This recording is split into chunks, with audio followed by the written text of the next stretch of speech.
नमस्कार। आज हम एनसीईआरटी द्वारा कक्षा 12 के लिए निर्धारित रसायन विज्ञान की पाठ्य पुस्तक के पाठ 8 के तीसरे भाग का अध्ययन करेंगे। इस पाठ के दूसरे भाग में हमने पढ़ा था डी श्रेणी के तत्वों की ऑक्सीकरण अवस्था, मानक इलेक्ट्रोड विभव के आधार पर क्रियाशीलता, चुंबकीय गुण, संकुलन, उत्प्रेरक सक्रियता एवं मिश्र धातु बनाने की प्रवृत्ति। आज हम पढ़ेंगे डी श्रेणी के तत्वों के कुछ महत्वपूर्ण यौगिक एवं एफ ब्लॉक के तत्वों के बारे में। तो आइए शुरू करते हैं। संक्रमण तत्वों के कुछ महत्वपूर्ण यौगिक धातुओं के ऑक्साइड एवं ऑक्सो ऋणायन हैं। संक्रमण धातुओं एवं ऑक्सीजन के बीच उच्च ताप पर अभिक्रिया के फलस्वरूप संक्रमण धातुओं के ऑक्साइड प्राप्त होते हैं। ऑक्साइडों में धातुओं की ऑक्सीकरण संख्या +1 से +7 तक होती है। इन ऑक्साइडों में धातुओं की उच्चतम ऑक्सीकरण संख्या इनकी वर्ग संख्या के समान होती है। पिछले भाग में हम पढ़ चुके हैं कि स्कैंडियम ऑक्साइड Sc2O3 से Mn2O7 तक के यौगिकों में ऐसा देखने को मिलता है, लेकिन वर्ग संख्या 7 के बाद आयरन का Fe2O3 से ऊपर कोई उच्च ऑक्साइड ज्ञात नहीं है।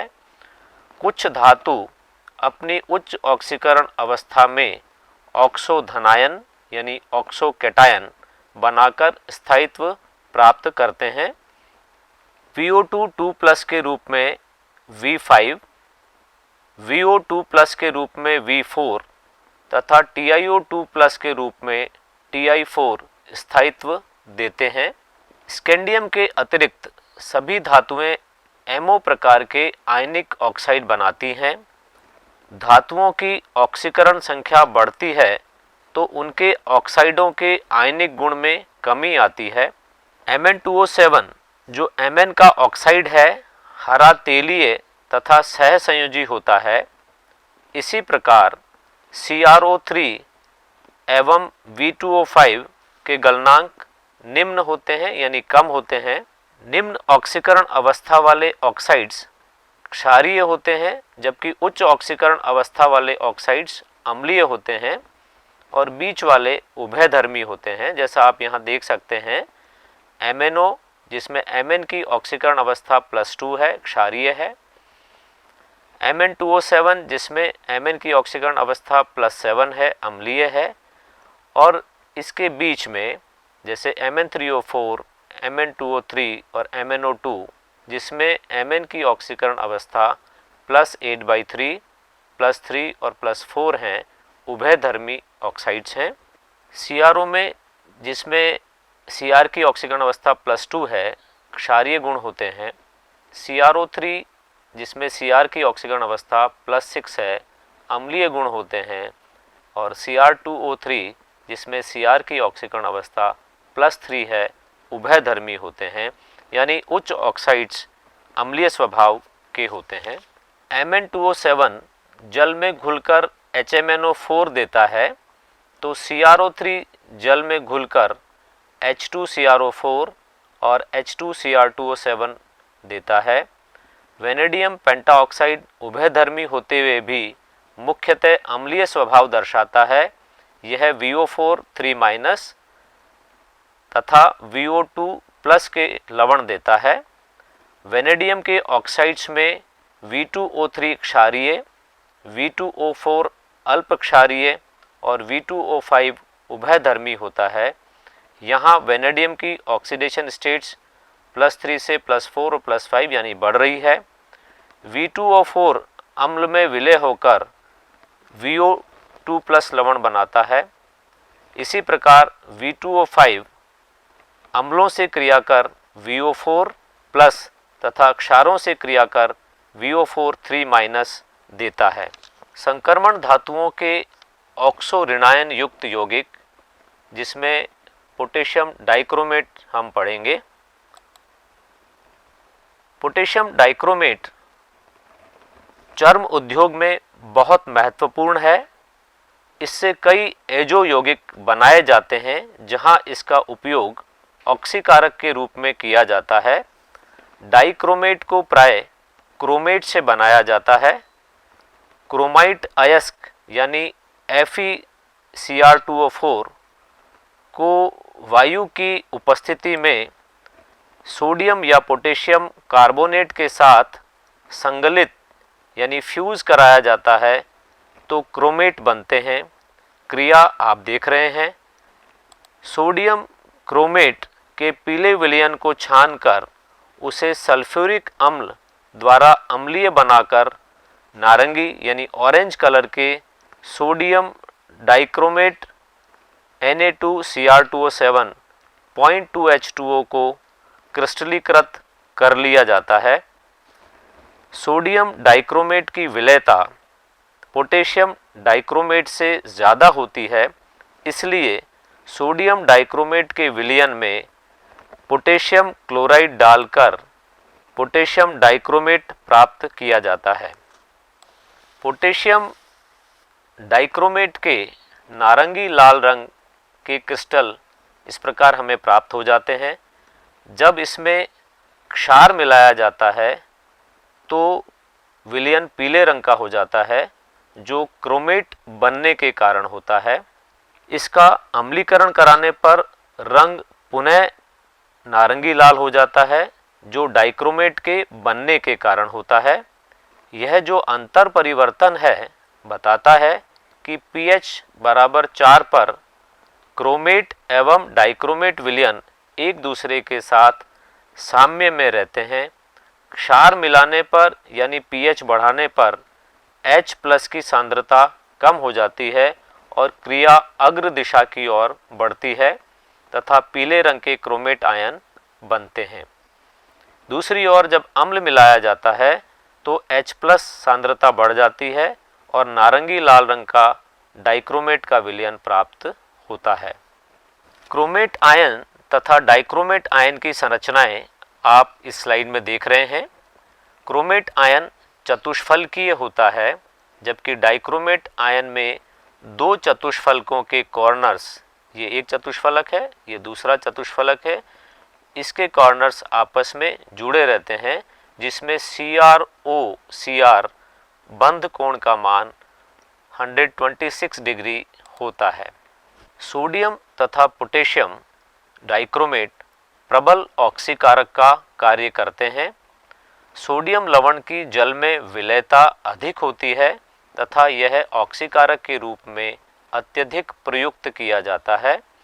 पोटेशियम डाइक्रोमेट का उपयोग आयतन मितीय विश्लेषण यानी वॉल्यूमेट्रिक एनालिसिस में प्राथमिक मानक प्राइमरी स्टैंडर्ड के रूप में किया जाता है। अम्लीय माध्यम में डाइक्रोमेट आयन की ऑक्सीकरण क्रिया आप यहाँ देख रहे हैं। इस प्रकार अम्लीय पोटेशियम डाइक्रोमेट आयोडाइड का ऑक्सीकरण आयोडीन में, सल्फाइड का सल्फर में, टिन 2 का टिन 4 में तथा आयरन 2 का आयरन 3 लवण में करेगा। अर्ध अभिक्रियाएं ये जो आप देख रहे हैं ये इसकी अर्ध अभिक्रियाएं हैं। फेरस से फेरिक में परिवर्तन की संपूर्ण आयनिक अभिक्रिया को पोटेशियम डाइक्रोमेट की ऑक्सीकरण अर्ध अभिक्रिया जो ये वाली है तथा अपचायकों की अपचयन अर्ध अभिक्रिया, इन दोनों को जोड़कर प्राप्त किया जाता है। ये इस प्रकार से आप जोड़ करके ये परिवर्तन स्पष्ट कर सकते हैं। अब हम बात करते हैं पोटेशियम परमैंगनेट की यानी KMnO4 की। KMnO4 को खनिज पायरोलूसाइट MnO2 से बनाया जाता है। पोटेशियम परमैंगनेट को प्राप्त करने के लिए MnO2 को क्षारीय धातु हाइड्रोक्साइड तथा KNO3 जैसे ऑक्सीकारक के साथ संगलित यानी फ्यूज किया जाता है। इससे गाढ़े हरे रंग का उत्पाद K2MnO4 प्राप्त होता है, जो उदासीन या अम्लीय माध्यम में असमानुपातित होकर पोटेशियम परमैंगनेट देता है। औद्योगिक स्तर पर इसका उत्पादन MnO2 के क्षारीय ऑक्सीकरणी संगलन एल्केलाइन ऑक्सीडेटिव फ्यूज़न के पश्चात ये इसका ऑक्सीडेटिव फ्यूज़न है। इसके पश्चात मैग्नेट 6 के विद्युत अपघटनी ऑक्सीकरण द्वारा किया जाता है, जिससे हमें परमैंगनेट आयन प्राप्त होते हैं। प्रयोगशाला में मैंगनीज 2 आयन के लवण पर ऑक्सो डाइसल्फेट द्वारा ऑक्सीकृत होकर परमैंगनेट बनाते हैं। पोटेशियम परमैंगनेट गहरे बैंगनी यानी लगभग काले रंग के क्रिस्टल होते हैं, जिसकी संरचना KClO4 के समान होती है। ये लवण जल में बहुत विलय नहीं है, पर गर्म जल में विलय हैं। 293 केल्विन ताप पर 6.4 ग्राम पर 100 ग्राम जल में इसकी विलयता होती है। 513 केल्विन तक गर्म करने पर यह ऑक्सीजन में अपघटित हो जाता है। ये आप देख रहे हैं ऑक्सीजन में अपघटित हो गया है। इसके दो भौतिक गुण बहुत रोचक हैं। पहला, इसका अत्यधिक गहरा रंग, और दूसरा प्रतिचुंबकीय होने के साथ साथ इसका तापक्रम पर आश्रित दुर्बल अनुचुंबकत्व। इन्हें अणु कक्षक सिद्धांत द्वारा समझाया जा सकता है, जो आगे की कक्षाओं में पढ़ा जाना है। मैंगनेट तथा परमैंगनेट आयन चतुष्फलकीय होते हैं। ये मैंगनेट आयन है और ये परमैंगनेट आयन है। ऑक्सीजन के P कक्षकों व मैंगनीज के D कक्षकों के अतिव्यापन से इनमें पाई बॉन्डिंग होती है। हरा मैंगनेट आयन एक अयुग्मित इलेक्ट्रॉन के कारण अनुचुंबकीय होता है, परंतु परमैंगनेट आयन अयुग्मित इलेक्ट्रॉन न होने के कारण प्रतिचुंबकीय होता है। ये जो अभिक्रियाएं आप इस स्लाइड पर देख रहे हैं, इन अर्ध अभिक्रियाओं के माध्यम से आप KMnO4 की ऑक्सीकारक प्रवृत्ति को समझ सकते हैं।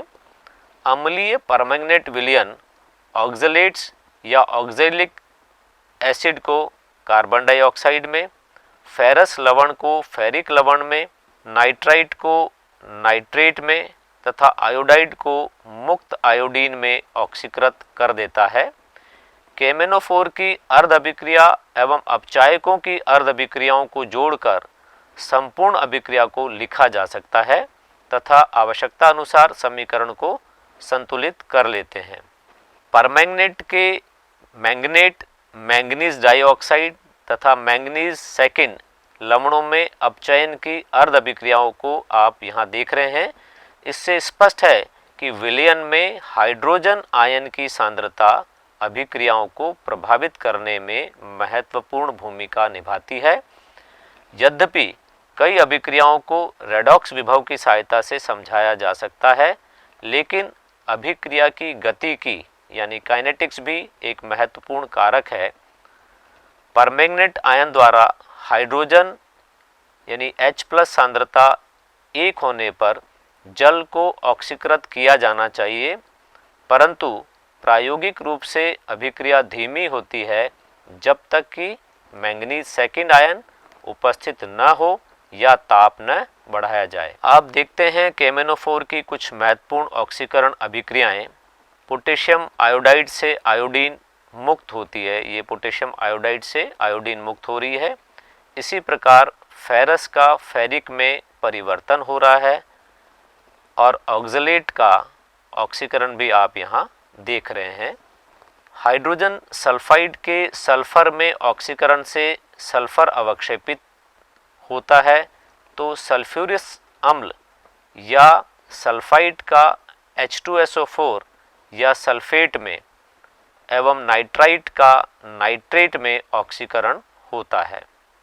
इस अभिक्रिया में आयोडाइड का आयोडेट में परिवर्तन हो रहा है। यह अम्लीय माध्यम की तरह आयोडीन मुक्त नहीं होती है। दूसरी अभिक्रिया में थायोसल्फेट का सल्फेट में लगभग मात्रात्मक रूप से ऑक्सीकरण हो रहा है। इस अभिक्रिया में मैंगनीज लवण का मैंगनीज डाइऑक्साइड में ऑक्सीकरण हो रहा है, जो जिंक सल्फेट या जिंक ऑक्साइड से उत्प्रेरित होता है। हाइड्रोक्लोरिक अम्ल की उपस्थिति में परमैंगनेट का अनुमापन असंतोषजनक है, क्योंकि हाइड्रोक्लोरिक अम्ल क्लोरीन में ऑक्सीकृत हो जाता है। KMnO4 का उपयोग विश्लेषणात्मक रसायन यानी एनालिटिकल केमिस्ट्री में, संश्लेषण कार्बनिक रसायन में ऑक्सीकारक के रूप में यानी सिंथेटिक ऑर्गेनिक केमिस्ट्री में ऑक्सीडाइजिंग एजेंट के रूप में, और विरंजी कारक के रूप में ऊनी, सूती, सिल्क वस्त्रों तथा तेलों के विरंजीकरण में इसका उपयोग इसकी ऑक्सीकरण क्षमता पर निर्भर करता है। यानी KMnO4 का उपयोग इसकी ऑक्सीकरण क्षमता पर निर्भर करता है। अभी हमने डी ब्लॉक तत्वों के महत्वपूर्ण यौगिक पोटेशियम डाइक्रोमेट और पोटेशियम परमैंगनेट के बारे में जाना। ये दोनों यौगिक ऑक्सीकारक के रूप में अत्यंत उपयोगी हैं। इसके अलावा भी इनके अनेक उपयोग हैं। आपने ये भी पढ़ा कि डी ब्लॉक तत्वों के ऑक्साइड्स अम्लीय, उभयधर्मी तथा क्षारीय हो सकते हैं, जो उनकी ऑक्सीकरण अवस्था से पता चलता है। आइए अब पढ़ते हैं F ब्लॉक के तत्वों के बारे में। वे तत्व जिनमें अंतिम इलेक्ट्रॉन बाह्यतम से दूसरे कोश यानी N-2 में F उपकोश में प्रवेश करता है, F ब्लॉक तत्व कहलाते हैं। इन्हें आंतर या अंतः संक्रमण तत्व या इनर ट्रांजिशन एलिमेंट्स भी कहा जाता है, क्योंकि अंतिम इलेक्ट्रॉन N-2 F कक्षकों में प्रवेश करता है, जो पूर्व उपांतीय कोश यानी पेनल्टीमेट शेल से अंदर वाला ऊर्जा स्तर होता है, और ये तत्व संक्रमण तत्वों के साथ ही संक्रमण श्रृंखला बनाते हैं। इनका सामान्य सूत्र आप देख रहे हैं, N-2 F1214 N-1 D021 NS2 होता है। यानी इनमें बाह्यतम 3 कोश N-2, N-1 तथा N अपूरित या इनकम्प्लीट होते हैं। अब बात करते हैं इनके वर्गीकरण की। अंतिम इलेक्ट्रॉन यदि 4F या 5F कक्षकों में प्रवेश करता है तो इस आधार पर इन्हें दो भागों में वर्गीकृत किया गया है। पहला है लैंथेनाइड्स। यदि अंतिम इलेक्ट्रॉन किसी 4F कक्षक में प्रवेश करता है तो उन्हें 4F ब्लॉक के तत्व या प्रथम अंतः संक्रमण श्रेणी कहते हैं। इन्हें लैंथेनाइड्स या लैंथेनॉन कहा जाता है, क्योंकि ये लैंथेनम के जस्ट बाद में आते हैं। पूर्व में इन 1458 से 71 तक के तत्वों को दुर्लभ मृदा तत्व यानी रेयर अर्थ एलिमेंट्स भी कहा जाता था। एक्टिनाइड्स वे तत्व हैं जिनमें अंतिम इलेक्ट्रॉन किसी 5F कक्षक में प्रवेश करता है। इन्हें 5F ब्लॉक के तत्व या द्वितीय अंतः संक्रमण श्रृंखला कहा जाता है। परमाणु क्रमांक 90 से 103 तक के ये तत्व एक्टिनाइड्स, एक्टिनोन्स या एक्टिनॉइड्स कहलाते हैं, क्योंकि ये एक्टिनाइड के जस्ट बाद में आते हैं। लैंथेनम तत्व हालांकि लैंथेनाइड श्रेणी में नहीं आता, फिर भी गुणों में समानता के कारण इसे भी लैंथेनाइडों के साथ ही पढ़ते हैं। इसी प्रकार एक्टिनियम के गुण भी एक्टिनाइडों से मिलते हैं। संक्रमण श्रेणी की तुलना में लैंथेनाइड्स के गुणों में काफ़ी समानता पाई जाती है, क्योंकि ये केवल एक स्थायी ऑक्सीकरण अवस्था दर्शाते हैं। दूसरी ओर एक्टिनाइडों का रसायन बहुत ज़्यादा जटिल है, क्योंकि इनमें ऑक्सीकरण अवस्थाओं की वाइड रेंज होती है और इनमें रेडियोधर्मी गुण यानी रेडियो एक्टिविटी का होना है। पहले पढ़ते हैं हम लैंथेनाइड्स के बारे में। लैंथेनाइड्स के नाम, संकेत यानी सिंबल, उनकी परमाणुवीय एवं आयनिक त्रिज्याएं दर्शाई गई हैं। ये त्रिज्याएं पिकोमीटर में दर्शाई गई हैं। पहले बात करते हैं इलेक्ट्रॉनिक विन्यास की। इलेक्ट्रॉनिक विन्यास में आप देख सकते हैं कि 6s2 सभी तत्वों के लिए कॉमन है, परंतु 4f में भिन्नता है। इनकी सामान्य ऑक्सीकरण अवस्था Ln3+, लैंथेनाइड में सामान्य ऑक्सीकरण अवस्था 3+ होती है। इसमें इलेक्ट्रॉनिक विन्यास में समरूपता आप देख सकते हैं और इनका विन्यास 4Fn है, जहां n 1 से 14 तक क्रम से बढ़ रहा है। यूरोपियम 63, ये यूरोपियम 63 यहाँ आप देख रहे हैं 4F7, और गैडोलिनियम 65, इसका विन्यास 4F7 होता है, जो अर्धपूरित स्थायी विन्यास के कारण है। इसी प्रकार पूर्ण पूरित 4F14 विन्यास के स्थायित्व के कारण इटर्बियम एवं ल्यूटीशियम के विन्यास में 4F14 विन्यास देखा जा सकता है, क्योंकि ये विन्यास भी स्थायित्व को दर्शाता है। लैंथेनम से लुटेशियम तक के तत्वों की परमाणुवीय एवं आयनिक त्रिज्याओं में क्रमिक कमी यानी ग्रेजुअल डिक्रीज को लैंथेनाइड संकुचन कहा जाता है। ये बहुत महत्वपूर्ण है। इसका तृतीय संक्रमण श्रेणी के तत्वों के रसायन पर प्रभाव देखा जाता है। आप यहाँ देख रहे हैं कि परमाणुवीय त्रिज्याओं के मान में कमी नियमित नहीं है, परंतु Ln3+ आयनों की त्रिज्या नियमित रूप से कम हो रही है, यानी लगातार त्रिज्या के मान में कमी आ रही है। लैंथेनाइड आकुंचन का कारण और इसका प्रभाव ये बहुत महत्वपूर्ण है। अभी हमने देखा था कि लैंथेनाइड्स जो हैं इनमें इस प्रकार से आकार में कमी होती जाती है। जैसे जैसे हम लैंथेनाइड श्रेणी में लैंथेनम से ल्यूटेशियम की ओर बढ़ते हैं, नाभिकीय आवेश में 1 इकाई की क्रमिक वृद्धि होती है। नया आने वाला इलेक्ट्रॉन 4F उपकोष में जाता है, जिससे इलेक्ट्रॉन पर नाभिक का आकर्षण बढ़ता है। 4F उपकोष में ही इलेक्ट्रॉन भरे जाने के कारण एक इलेक्ट्रॉन का दूसरे इलेक्ट्रॉन द्वारा अपूर्ण परिरक्षण प्रभाव यानी इम्परफेक्ट शील्डिंग इफेक्ट उत्पन्न होता है, जो नाभिकीय आवेश के प्रभाव को संतुलित नहीं कर पाता है। इस कारण आकार में नियमित कमी होती जाती है, जो आप देख रहे हैं। हालांकि ये कमी बहुत कम होती है।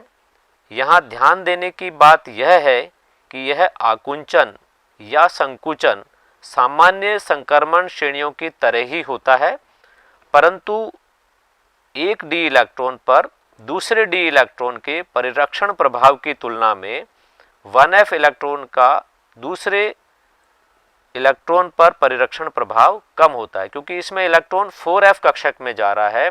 तो जब 4F में इलेक्ट्रॉन बढ़ता है तो एक इलेक्ट्रॉन का दूसरे इलेक्ट्रॉन से परिरक्षण प्रभाव कम होता चला जाता है। अब हम बात करते हैं लैंथेनाइड आकुंचन के प्रभाव की। पहला है लैंथेनाइड की आयनिक त्रिज्या में कमी, जो अभी आपने देखा था स्लाइड में, बहुत थोड़ी होती है। इसलिए इनके रासायनिक गुण समान होते हैं, जिससे ये प्रकृति में साथ साथ पाए जाते हैं और इनको अलग करके शुद्ध अवस्था में प्राप्त करना कठिन होता है।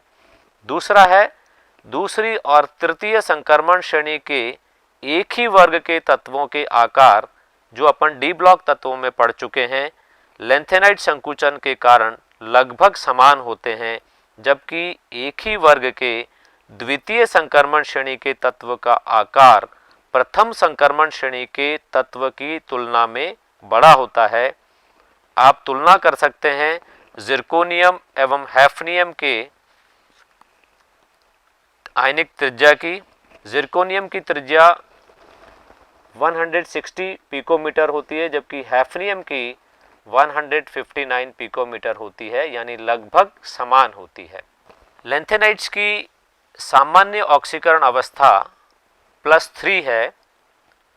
कुछ लैंथेनाइड +2 एवं +4 ऑक्सीकरण अवस्थाएं भी दर्शाते हैं।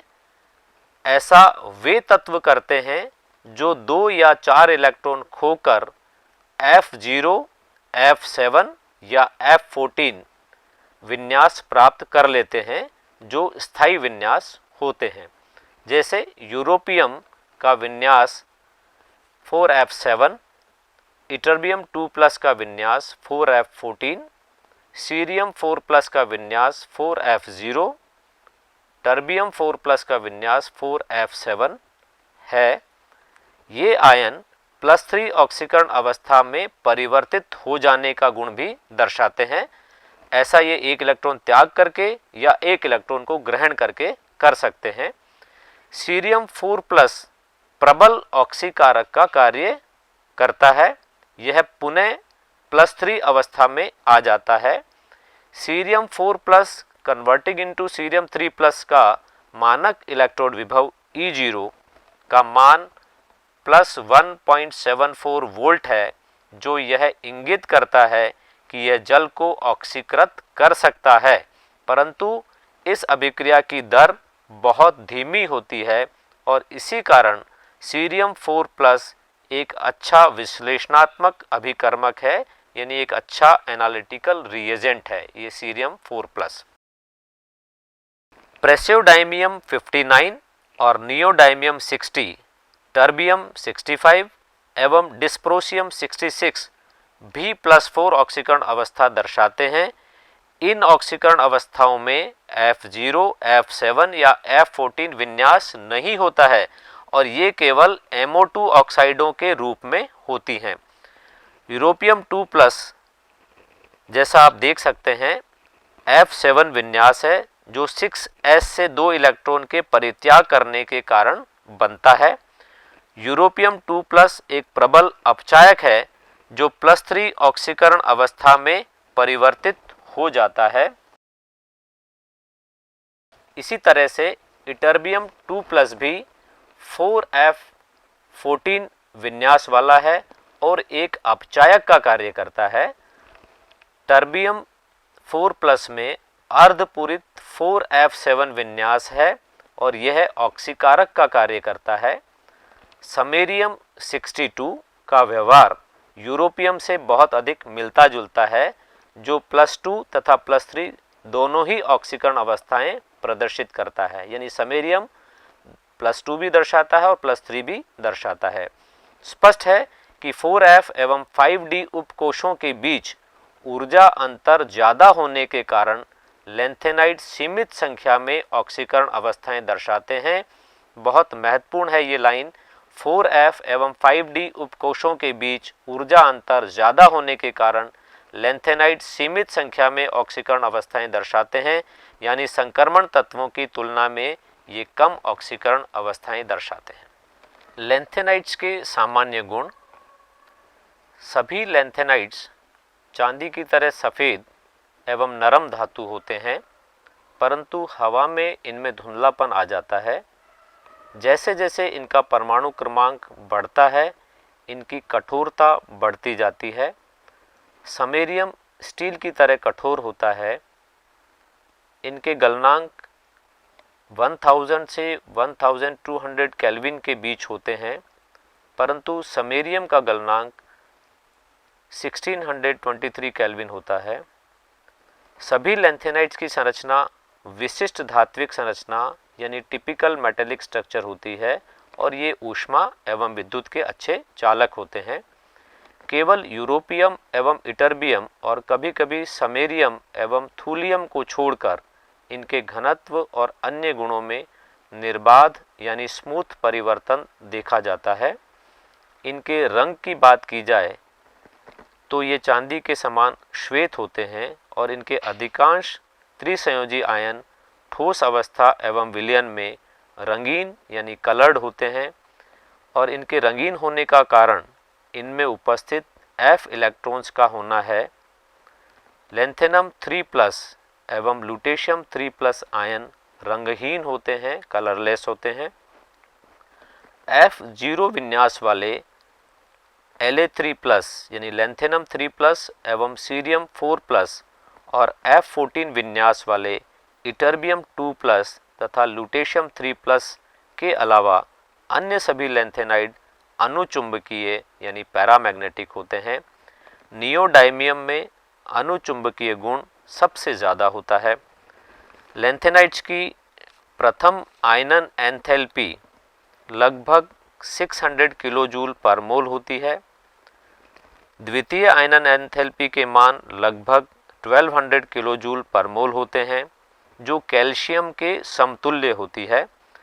तृतीय आयनन एंथैल्पी के मानों में वेरिएशन देखा जाता है तथा जहां अपूरित, अर्धपूरित या पूर्ण पूरित विन्यास की प्राप्ति संभव हो वहां इसका मान कम होता है, जैसा लैंथेनम, गैडोलिनियम और लुटेशियम में देख सकते हैं। अर्ध अभिक्रिया जिसमें Ln3+ से Ln बन रहा है का मानक इलेक्ट्रोड विभव E0 का मान -2.2 से -2.4 वोल्ट के बीच होता है। यूरोपियम के लिए ज़रूर इसका मान -2.0 वोल्ट होता है। लैंथेनाइड्स का रासायनिक व्यवहार। लैंथेनाइड श्रेणी के शुरू के तत्व रासायनिक व्यवहार में कैल्शियम की तरह बहुत क्रियाशील होते हैं, लेकिन परमाणु क्रमांक बढ़ने के साथ साथ इनका व्यवहार एल्यूमिनियम की तरह हो जाता है। लैंथेनाइड हाइड्रोजन के साथ मंद गति से गर्म करने पर उसके साथ जुड़ जाती हैं। कार्बन के साथ गर्म करने पर लैंथेनाइड कार्बाइड्स Ln3C, Ln2C3 एवं LnC2 बनाती हैं। तनु अम्लों से क्रिया कर हाइड्रोजन गैस मुक्त करती हैं, ये हाइड्रोजन गैस मुक्त होती है और हैलोजन के वातावरण में जलने पर हैलाइड बनाती हैं। ये M2O3 प्रकार के ऑक्साइड और MOH3 प्रकार के हाइड्रोक्साइड बनाते हैं, जो क्षारीय मृदा धातुओं के ऑक्साइड तथा हाइड्रोक्साइड की जैसे क्षारीय होते हैं। लैंथेनाइड्स के उपयोग। शुद्ध अवस्था में लैंथेनाइड्स का उपयोग नहीं होता है, परंतु लैंथेनाइड का सर्वोत्तम उपयोग प्लेट तथा पाइप बनाने के लिए मिश्र धातु एलॉय इस्पात के उत्पादन में किया जाता है। एक प्रसिद्ध एलॉय मिश्र धातु मिश मेटल है, जो एक लैंथेनाइड धातु 95%, आयरन 5% तथा लैश मात्र यानी ट्रेसेस में सल्फर, कार्बन, कैल्शियम व एल्यूमिनियम से बनी होती है। मिश्र धातु की अत्यधिक मात्रा मैग्नीशियम आधारित मिश्र धातु में प्रयुक्त होती है, जो बंदूक की गोली, कवच या खोल तथा हल्के फ्लिंट के उत्पादन के लिए उपयोग में लाया जाता है। लैंथेनाइडों के मिश्रित ऑक्साइडों का उपयोग पेट्रोलियम भंजन में उत्प्रेरक की तरह किया जाता है। लैंथेनाइडों के कुछ ऑक्साइडों का उपयोग स्फुरदीपी फॉस्फर के रूप में टेलीविज़न पर्दे में तथा इसी प्रकार की प्रतिदीप्त सतहों में किया जाता है। हमने अभी लैंथेनाइड्स के बारे में जाना, लैंथेनाइड्स के गुणों का अध्ययन किया, इनकी क्रियाशीलता को समझा और सबसे महत्वपूर्ण बिंदु था लैंथेनाइड संकुचन का कारण और उसके प्रभाव। अब आगे पढ़ते हैं एफ ब्लॉक की दूसरी श्रेणी यानी एक्टिनाइड्स के बारे में। हम लैंथेनाइड्स और एक्टिनाइड्स दोनों के गुणों का तुलनात्मक अध्ययन भी देखेंगे। एक्टिनाइड थोरियम 90 से लॉरेंशियम 103 तक के 14 तत्व हैं। एक्टिनाइड्स रेडियो एक्टिव तत्व हैं। इनमें शुरू वाले तत्वों की अर्धायु कंपैरेटिवली ज़्यादा होती है, परंतु बाद वाले तत्वों की हाफ लाइफ 1 दिन से 3 मिनट तक होती है। लॉरेंशियम की अर्धायु, जो इसका अंतिम तत्व है, केवल 3 मिनट है। बाद वाले एक्टिनाइड बहुत कम मात्रा यानी नैनोग्राम में ही बनाए जा सकते हैं। इसी कारण से इनकी स्टडी थोड़ी कठिन है। इस सारणी में एक्टिनाइड्स के नाम, परमाणु क्रमांक, उनके संकेत यानी सिंबल्स, इलेक्ट्रॉनिक विन्यास एवं उनकी पिकोमीटर में आयनिक त्रिज्याएं दर्शाई गई हैं। ये दोनों सारणी है। अभी सारणी में आपने एक्टिनाइड्स के इलेक्ट्रॉनिक विन्यास देखे। सामान्य तौर पर एक्टिनाइड्स में 7s2 विन्यास होता है और 5f एवं 6d में इलेक्ट्रॉन का परिवर्तनशील प्रवेश देखा जा सकता है। 14 इलेक्ट्रॉन 5f उपकोष में भरते हैं।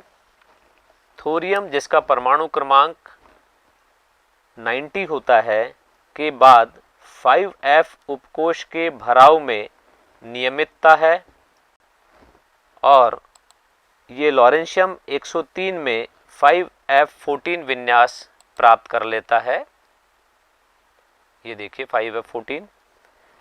इस श्रृंखला में भी लैंथेनाइड्स के समान ही कुछ अनियमितताएं F0, F7 एवं F14 विन्यास से संबंधित होती हैं। उदाहरण के तौर पर अमेरिसियम का विन्यास 5f7 7s2 एवं क्यूरियम का विन्यास 5f7 6d1 7s2 होता है। आप जानते हैं कि 5f एवं 4f कक्षकों की आकृति एक समान होती है, परंतु 4f की तुलना में 5f अंदर की ओर कम होते हैं। इसलिए 5f इलेक्ट्रॉन बंधन में भाग लेने की अधिक क्षमता रखते हैं, यानी बॉन्डिंग में ज़्यादा भाग ले सकते हैं। एक्टिनाइड्स का आकार या एक्टिनाइड आकुंचन, एक्टिनाइड कॉन्ट्रैक्शन 5f इलेक्ट्रॉन के दुर्बल परिरक्षण यानी पुअर शील्डिंग के कारण एक्टिनाइड्स में भी लैंथेनाइड्स की तरह एक्टिनाइड आकुंचन देखा जाता है। इसी कारण एक्टिनाइड श्रेणी में परमाणु या आयनों M3+ का आकार नियमित रूप से छोटा होता जाता है। पिछली स्लाइड्स में आप M4+ तथा M3+ आयनों की त्रिज्याएं देख चुके हैं। एक्टिनाइड्स लैंथेनाइड्स की तुलना में ज़्यादा संख्या में ऑक्सीकरण अवस्थाएं दर्शाते हैं। आप देख रहे हैं लैंथेनाइड्स सामान्य तौर पर +3 ऑक्सीकरण अवस्था दर्शाते हैं, कुछ +2 और +4 भी दर्शाते थे, लेकिन यहाँ आप देख रहे हैं एक्टिनाइड्स ज़्यादा संख्या में ऑक्सीकरण अवस्थाएं दर्शा रहे हैं। इसका कारण है कि 5f 6d तथा 7s ऊर्जा स्तरों की ऊर्जाएं लगभग समान होती है और इसी कारण इनमें उपस्थित इलेक्ट्रॉन बंध बनाने में भाग ले सकते हैं। इस सारणी में आप जो एक्टिनाइड्स की ऑक्सीकरण अवस्थाएं देख रहे हैं, इससे भी स्पष्ट होता है कि इनकी सामान्य ऑक्सीकरण अवस्था +3 है, जैसा लैंथेनाइड्स में भी था, परंतु एक्टिनाइड्स में +4 भी है, +5 भी है, +6 भी है और +7 भी है। मध्य वाले एक्टिनाइड्स ये जो है, इनमें प्लूटोनियम में और नेपच्यूनियम में अधिकतम ऑक्सीकरण अवस्था +7 है, परंतु ये जो बाद वाले तत्व हैं, इनमें ऑक्सीकरण अवस्था घटती जाती है। इनमें +3 तथा +4 आयनों की जल अपघटित होने की प्रवृत्ति होती है। यहाँ यह कहा जा सकता है कि एक्टिनाइड्स में ऑक्सीकरण अवस्था में इतना अधिक अनियमित वितरण है कि ऑक्सीकरण अवस्था के संदर्भ में इन तत्वों के रसायन की व्याख्या करने का कोई महत्व नहीं है। एक्टिनाइड्स के सामान्य गुण लैंथेनाइड्स की तरह एक्टिनाइड्स भी चांदी की तरह चमकदार सफ़ेद धातुएं हैं। जैसा कि आप देख चुके हैं, इन तत्वों की धात्विक त्रिज्या में लैंथेनाइड्स की तुलना में अनियमितताएं होती हैं और इसी कारण इनकी संरचना में भिन्नता होती है। एक्टिनाइड्स के चुंबकीय गुण लैंथेनाइड्स की तुलना में अधिक जटिल हैं। ये भी अनुचुंबकीय होते हैं। हालांकि 5f के अयुग्मित इलेक्ट्रॉन्स की संख्या के साथ एक्टिनाइड्स की चुंबकीय प्रवृत्ति में परिवर्तन लैंथेनाइड्स के समान ही है, परंतु लैंथेनाइड्स की तुलना में एक्टिनाइड्स में मान कम होते हैं। एक्टिनाइड्स की आयनन एंथैल्पी सही रूप से ज्ञात नहीं है, परंतु शुरू वाले एक्टिनाइड्स की एंथैल्पी शुरू वाले लैंथेनाइड्स की तुलना में कम होती है। इसका कारण 5F कक्षकों की भेदन क्षमता का 4F से कम होना है। इसलिए 5F इलेक्ट्रॉन नाभिकीय आवेश से ज़्यादा प्रभावी तौर पर परिरक्षित होते हैं। रासायनिक व्यवहार की यदि बात करें तो ये अत्यधिक क्रियाशील धातुएं हैं, खास तौर पर जब वे सूक्ष्म विभाजित हों। उबलते हुए जल की क्रिया से ऑक्साइड एवं हाइड्राइड का निर्माण होता है। HCl सभी धातुओं को प्रभावित करता है, परंतु धातुओं की सतह पर ऑक्साइड की परत बन जाने के कारण ये नाइट्रिक अम्ल द्वारा कम प्रभावित होती हैं और क्षारों से इनकी कोई क्रिया नहीं होती है। अब हम यदि तुलना करें लैंथेनाइड और एक्टिनाइड्स के गुणों की, तो इनमें कुछ समानताएं हैं और कुछ असमानताएं हैं। पहले देखते हैं समानताएं। पहली समानता है दोनों सामान्य ऑक्सीकरण अवस्था +3 दर्शाते हैं। दूसरी है दोनों ही धन विद्युतीय और अत्यधिक क्रियाशील होते हैं। तीसरी समानता है दोनों ही चुंबकीय गुण दर्शाते हैं। चौथी समानता है लैंथेनाइड संकुचन की तरह एक्टिनाइड संकुचन भी देखा जाता है। असमानताओं की बात करें तो लैंथेनाइड +3 के अलावा +2 एवं +4 ऑक्सीकरण अवस्था ही दर्शाते हैं, जो कुछ ही लैंथेनाइड दर्शाते हैं, जबकि एक्टिनाइड्स जैसा आपने अभी देखा +3 से +7 तक उच्च ऑक्सीकरण अवस्थाएं भी दर्शाते हैं। लैंथेनाइड यौगिक कम क्षारीय होते हैं, जबकि एक्टिनाइड यौगिक अधिक क्षारीय होते हैं। लैंथेनाइड्स में केवल प्रोमेथियम रेडियो एक्टिव होता है, जबकि सभी एक्टिनाइड्स रेडियो एक्टिव होते हैं। लैंथेनाइड्स के चुंबकीय गुण सरलता से समझे जा सकते हैं, जबकि एक्टिनाइड्स के चुंबकीय गुण थोड़े जटिल होते हैं। लैंथेनाइड आकुंचन का महत्व बहुत अधिक है, जबकि एक्टिनाइड के बाद के तत्वों का रसायन अभी तक कम ज्ञात है, इसलिए एक्टिनाइड आकुंचन का उतना महत्व नहीं है। डी और एफ ब्लॉक तत्वों के अनुप्रयोग यानी एप्लीकेशंस के बारे में बात करते हैं।